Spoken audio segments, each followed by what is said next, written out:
Assalamualaikum warahmatullahi wabarakatuh. Perkenalkan, saya Harga Rizky dengan NIM D1A025004. Saya dari kelas A Agroekoteknologi Fakultas Pertanian. Di sini saya akan menjelaskan tentang bab 12, bab 13, bab 15, dan bab 16. Yaitu bab 12 tentang filantropi Islam atau zakat, bab 13 yaitu filantropi Islam 2, infak, sedekah, wakaf, dan hibah, dan bab 15 itu akhlak mahmudah, dan bab 16 itu akhlak mazmumah. Baiklah, ini penjelasan tentang bab 12 yaitu filantropi Islam 1 atau zakat. Pengertian zakat, asal kata zakat berasal dari bahasa Arab yaitu zakatun, yang merupakan bentuk masdar dari kata kerja yazku dan zakah, yaitu zakah dan yazku.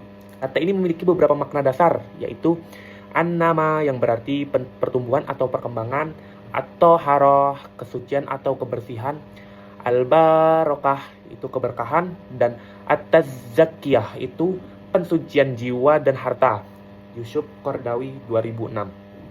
Oleh karena itu, zakat mengandung makna bahwa harta yang dikeluarkan akan menyuburkan suatu pahala, membersihkan jiwa orang yang berzakat atau muzaki, dan menyucikan harta dari hal-hal yang siubat serta dari hak orang lain yang masih melekat di antaranya.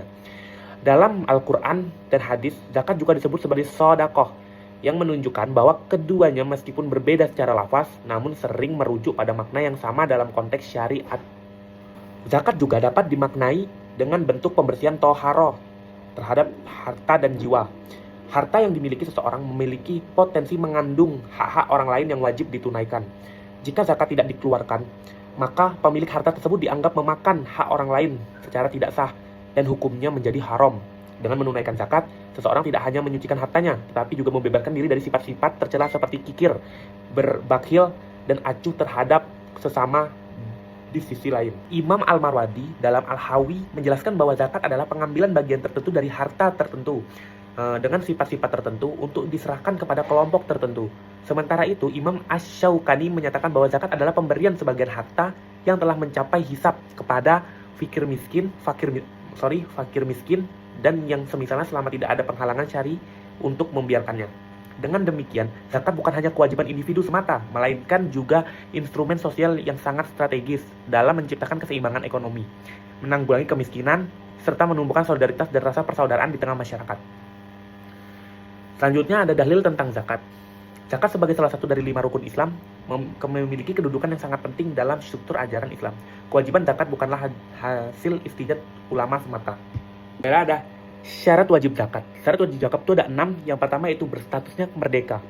Maksud dari berstatus merdeka yaitu zakat hanya diwajibkan kepada orang yang merdeka, sehingga budak atau hamba sahaya tidak membebani kewajiban ini. Hal ini disebabkan oleh keterbatasan hak kepemilikan yang dimiliki oleh budak, karena seluruh kepemilikannya menjadi milik tuannya. Oleh karena itu, menurut mayoritas ulama fikih, tanggung jawab mengeluarkan zakat atas harta yang berada dalam penguasaan budak berada di tangan tuannya. Yang kedua yaitu beragama Islam. Zakat merupakan bentuk ibadah yang memiliki fungsi spiritual, yakni sebagai sarana pensucian jiwa dan harta bagi umat Islam. Oleh sebab itu, hanya orang-orang yang muslim yang dikenal wajib berzakat. Individu non-muslim atau kafir tidak membebani kewajiban ini karena mereka bukan termasuk dalam komunitas yang menjalankan ajaran ibadah Islam sebagaimana disyariatkannya. Yang ketiga adalah balik dan berakal. Para ulama berbeda pendapat terkait kewajiban zakat bagi anak-anak dan orang yang tidak berakal. Menurut mazhab Syafi'i dan Malik, anak kecil dan orang gila tetap diwajibkan zakat atas hartanya, karena zakat adalah hak yang melekat pada harta bukan pada pribadi. Yang keempat yaitu kepemilikan penuh terhadap harta. Zakat hanya diwajibkan atas harta yang dimiliki secara penuh, al-milk al-tam. Artinya, seorang tidak wajib menunaikan zakat atas harta yang belum benar-benar berada dalam kekuasaannya. Yang kelima yaitu mencapai nisab. Nisab adalah batas minimum kepemilikan harta yang mewajibkan zakat. Nisab berbeda-beda tergantung jenis hartanya, misalnya emas, perak, hasil pertanian, perdagangan, dan ternak. Apabila harta belum mencapai nisab, maka belum wajib dizakati. Yang keenam yaitu berlalu haul atau 1 tahun hijriyah. Syarat ini berlaku pada jenis zakat tertentu seperti zakat emas, perak, dan perdagangan. Artinya, zakat dikeluarkan setelah harta tersebut dimiliki selama 1 tahun penuh dalam kalender hijriyah. Jenis zakat. Jenis zakat ini ada dua. Yang pertama yaitu zakat fitrah dan zakat mal. Zakat fitrah adalah zakat yang dikenal atas individu seseorang, bukan harta, dan diwajibkan menjelang hari raya Idul Fitri. Tujuan dari zakat ini adalah untuk menyucikan jiwa orang yang berpuasa dari perbuatan sia-sia dan kotor, sekaligus sebagai bentuk kepedulian sosial agar kaum fakir dapat ikut merayakan hari kemenangan. Selanjutnya ada zakat mal. Zakat mal adalah zakat yang dikenal atas kepemilikan harta tertentu yang telah memenuhi syarat hisab atau sebatas minimal. Haul dimiliki selama 1 tahun hijriah, kepemilikan penuh dan sifatnya produktif. Zakat mal dapat dibedakan menjadi beberapa bagian, yaitu zakat perdagangan, zakat hasil pertanian, zakat peternakan, zakat hasil tambang, dan zakat penghasil profesi. Golongan yang berhak menerima zakat yaitu yang pertama ada fakir. Golongan pertama adalah fakir, yaitu orang-orang yang tidak memiliki harta atau pekerjaan yang mencukupi kebutuhan dasar hidupnya sendiri dan keluarganya. Yang kedua yaitu ada miskin. Kedua, ada miskin yakni orang yang memiliki penghasilan atau harta namun tidak cukup untuk memenuhi seluruh kebutuhannya. Yang ketiga yaitu ada amil zakat, yaitu mereka yang diberi tugas untuk mengelola dan mendistribusikan zakat. Yang keempat yaitu ada mu'alaf, yakni orang-orang yang baru masuk Islam atau orang yang diharapkan dapat melindungi dan memperkuat komunitas muslim melalui pendekatan hati dan hubungan baik. Yang kelima yaitu ada rikab atau budak yang ingin kemerdekaan dirinya. Dan konteks sejarah, zakat berperan sebagai kekuatan pembebasan sosial dari sistem perbudakan. Yang keenam yaitu ada kharim. Golongan keenam adalah kharim, yaitu orang-orang yang terlilit utang dan tidak mampu melunasinya. Yang ketujuh yaitu ada fisabilillah. Fisabilillah yaitu berarti di jalan Allah. Golongan ini merupakan kelompok yang menjalankan aktivitas, perjuangan, dakwah, pendidikan, dan kemanusiaan demi tegaknya agama Islam. Dan yang terakhir ada Ibnu Sabil, yakni orang yang sedang dalam perjalanan dan kehabisan bekal. Baiklah, selanjutnya yaitu bab 13, yaitu filantropi Islam 2, infak, sedekah, wakaf, dan hibah. Infak secara etimologis, kata infak berasal dari kata bahasa Arab anfaqa yunfiku infakan, yang berarti mengeluarkan, menafkahkan, dan menghabiskan sesuatu. Kata ini mengandung makna mengeluarkan sesuatu, biasanya harta, dari kepemilikan seseorang untuk suatu tujuan. Al-Ghazali dalam Ihya Ulumuddin 2004 menekankan bahwa infak merupakan alat penyucian jiwa dari sifat kikir dan cinta dunia yang berlebihan. Dengan berinfak, seorang hamba melatih diri untuk mengutamakan cinta kepada Allah dan sesama di atas cinta dan harta. Allah Subhanahu wa taala berfirman, "Ya ayyuhalladzina amanu anfiqu min thayyibati ma kasabtum wa mimma akhrajna lakum minal ardh wala tayammamu bisa minhu nufikuna walaistum bi'ahizihi illa an tudmidu fih wa'lamu annallaha ghaniyyun hamid." Hai orang-orang yang berfirman, infakkanlah anfiku sebagai dari hasil usahamu yang baik-baik dan sebagian dari apa yang kami keluarkan dari bumi untukmu. Janganlah kamu memilih yang buruk-buruk lalu kamu infakkan, padahal kamu sendiri tidak mau mengambil, melainkan dengan memincingkan mata terhadapnya. Dan kemudian bahwa Allah Maha Kaya lagi Maha Terpuji. Quran Surah Al-Baqarah 267. Baiklah, yang kedua yaitu sedekah. Kata sedekah berasal dari kata sidik yang berarti kebenaran. Imam An-Nawawi dalam Riyadhus Shalihin 2000 menjelaskan bahwa sedekah merupakan bukti kebenaran iman seseorang karena ia mendermakan sesuatu yang dicintai demi Tuhannya. Keutamaan sedekah, Rasulullah Shallallahu Alaihi Wasallam bersabda, "As-sadaqatu tudfi khotoya kama yudfi'ul ma'unar." Sedekah itu menghapus kesalahan seperti air memadamkan api. Hadis riwayat Tirmizi. Bentuk-bentuk sedekah kontemporer yaitu sedekah jariah digital, donasi untuk program-program berkelanjutan seperti beasiswa pendidikan, pembangunan sumur, atau pusat kesehatan masyarakat. Ada lagi sedekah barang bekas layak pakai. Dan yang ketiga itu sedekah non materi, bentuk baru kederumawanan. Yang ketiga yaitu ada wakaf. Wakaf dalam bahasa berarti menahan atau berhenti. Secara terminologi, menurut definisi Majelis Ulama Indonesia, wakaf adalah perbuatan hukum wakif untuk memisahkan dan menyerahkan sebagian harta benda miliknya untuk dimanfaatkan selamanya atau untuk jangka waktu tertentu dalam rangkaian ibadah dan atau kesejahteraan umum menurut syariah. Dan yang terakhir yaitu ada hibah dan hadiah. Hibah dan hadiah merupakan bagian penting dari filantropi Islam yang melengkapi zif waf. Secara bahasa, Hibah berarti pemberian, sedangkan dalam istilah fikih, hibah adalah pemberian sesuatu dari seseorang kepada orang lain yang dilakukan secara sukarela, tanpa adanya imbalan. Adapun hadiah lebih ditekankan sebagai pemberian yang dimaksud untuk menunjukkan penghormatan, kasih sayang, atau sebagian sarana mempererat hubungan baik dengan sesama. Bab 15 yaitu akhlak mahmudah. Pengertian akhlak, etika, dan moral. Akhlak merupakan sistem nilai perilaku yang bersumber dari wahyu Allah Subhanahu wa taala yang dicontohkan oleh Rasulullah Shallallahu alaihi wasallam. Menurut pakar akhlak Islam kontemporer, Dr. Muhammad Utsman Najati dalam bukunya Psikologi Akhlak, akhlak dapat didefinisikan sebagai suatu keadaan psikologis yang stabil dalam diri seseorang yang melahirkan tindakan-tindakan secara spontan, yang dinilai baik menurunkan syariat Islam tanpa memerlukan pertimbangan panjang. Konsep akhlak dalam Islam memiliki beberapa karakteristik utama, yaitu bersumber ilahi dan menyeluruh. Bersifat praktis. Hal ini dijelaskan oleh Imam Al-Ghazali dalam Ihya Ulumuddin yang membagi akhlak menjadi 3 ranah, yaitu akhlak terhadap Allah, contohnya tawaduk, syukur atas nikmat Allah. Akhlak terhadap sesama, contohnya nih amanah, jujur. Nabi SAW bersabda, hendaklah kalian selalu jujur karena kejujuran akan membawa kepada kebaikan. Hadis riwayat Muslim. Dan terakhir itu akhlak terhadap lingkungan, contohnya tidak membuat kerusakan di bumi. Yang keempat yaitu dapat dibentuk secara etimologi. Akhlak berasal dari kata khuluq yang berarti watak bawaan. Al-Raghib Al-Ishani Mufarad Al-Faz Al-Quran 2002.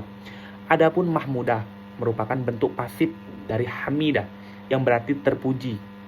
Ibnu Manzur Lisan Al-Arab 2003. Pengertian akhlak mahmudah secara terminologi yang pertama yaitu menurut Al-Quran. Dan sesungguhnya engkau Muhammad benar-benar berbudi, pekerti yang agung. Tafsir Al-Muyas 2020 menjelaskan bahwa ayat ini merujuk pada akhlak Rasulullah yang mulia, diantaranya kejujuran, kasih sayang, dan keadilan. Yang kedua yaitu menurut hadis. Yang ketiga itu kontemporer. Bentuk-bentuk akhlak mahmudah. Yang pertama yaitu ada Islam dan kearifan lokal. Islam sebagai agama rahmatan lil alamin memiliki kemampuan beradaptasi sebagai berbagai budaya lokal tanpa kehilangan prinsip dasar syariat. Yang kedua yaitu Islam dan cinta tanah air. Cinta tanah air adalah sebuah nilai yang sangat penting dalam kehidupan sosial dan politik, yang tidak hanya bersifat emosional tetapi juga mencakup kewajiban moral dan sosial. Yang ketiga yaitu ada Islam dan kepekaan terhadap kelestarian lingkungan. Dalam ajaran Islam, kelestarian lingkungan hidup bukanlah sekadar pilihan, melainkan sebuah kewajiban yang menjadi bagian integral dan peran umat manusia sebagai khalifah Allah di bumi. Islam memberikan banyak petunjuk tentang bagaimana umat manusia seharusnya berinteraksi dengan alam. Konsep dasar yang mendasari pengelolaan lingkungan hidup dalam Islam adalah bahwa alam ini merupakan amanah dari Allah yang harus dijaga dengan bijaksana. Yang terakhir yaitu bab 16 yaitu akhlak mazmumah. Akhlak merupakan fondasi utama dalam kehidupan manusia yang menentukan arah perbuatan, sikap, dan karakter individu dalam berinteraksi dengan Tuhannya, sama manusia dan lingkungan. Dalam Islam, akhlak memiliki kedudukan yang sangat tinggi karena menjadi salah satu tujuan utama diutusnya Rasulullah SAW. Jika akhlak mahmudah, akhlak terpuji, merupakan sifat-sifat yang dianjurkan dan dicintai oleh Allah dan Rasulnya, maka akhlak mazmunah yang akan kita jelaskan di bab 16 ini yaitu akhlak tercela atau akhlak yang memiliki karakter buruk yang dapat merusak individu dan masyarakat serta menyebabkan kehancuran spiritual dan sosial. Secara etimologis, kata mazmumah berasal dari bahasa Arab yaitu zammah yang berarti mencela atau mengkritik. Kata ini merupakan bentuk pasif dari mazmum yang artinya sesuatu yang tercela atau buruk. Sedangkan dalam istilah, akhlak mazmumah adalah segala bentuk sikap, perilaku, dan karakter yang bertentangan dengan nilai-nilai kebaikan dalam Islam, yang berdampak negatif terhadap diri sendiri maupun orang lain. Al-Qaradwi 2018. Al-Quran secara eksplisit mengutuk berbagai bentuk akhlak mazmumah. Misalnya nih, sombong. Dan janganlah kamu memalingkan mukamu dari manusia karena sombong, dan janganlah kamu berjalan di muka bumi dengan angkuh. Sesungguhnya Allah tidak menyukai orang-orang yang sombong lagi membanggakan diri. Quran Surat Luqman ayat 18. Yang kedua yaitu ada hasad atau dengki. Ataukah mereka dengki kepada manusia Muhammad lantaran karunia yang Allah telah berikan kepadanya? Quran surat An-Nisa ayat 54. Dan yang ketiga ada ria. Ria adalah sikap beramal untuk dipuji manusia, bukan karena Allah. Dan hal ini merusak keikhlasan yang menjadi fondasi utama ibadah. Contohnya nih, misalnya kamu menyumbangkan sesuatu kepada orang yang membutuhkan, kamu ngomong di mana-mana, itu contohnya ria, tidak boleh. Dalam literatur Islam, akhlak mazmumah diklasifikasikan ke dalam 3 kelompok besar, yaitu akhlak mazmumah terhadap diri sendiri, akhlak mazmumah terhadap sesama, dan akhlak mazmumah terhadap Allah Subhanahu wa taala. Akhlak mazmumah terhadap diri sendiri yaitu contohnya malas, pesimis, berputus asa, merusak diri, dan lainnya. Contoh merusak diri ini ada bunuh diri, narkoba, dan sifat-sifat tercela lainnya. Akhlak mazmumah terhadap sesama itu contohnya berbohong, menipu, mencela, gibah, dan iri hati. Akhlak mazmumah terhadap Allah Subhanahu wa taala yaitu seperti kufur nikmat, berputus asa dari rahmat, dan ria. Itu akhlak mazmumah terhadap Allah. Adapun bentuk-bentuk akhlak mazmumah yaitu yang pertama yaitu larangan Islam mengkonsumsi khamar, minuman keras, dan narkoba. Khamar adalah segala minuman atau zat yang memabukkan dan menghilangkan akal sehat. Dalam bahasa Arab, kata khamar berasal dari kata khamara yang berarti menutupi.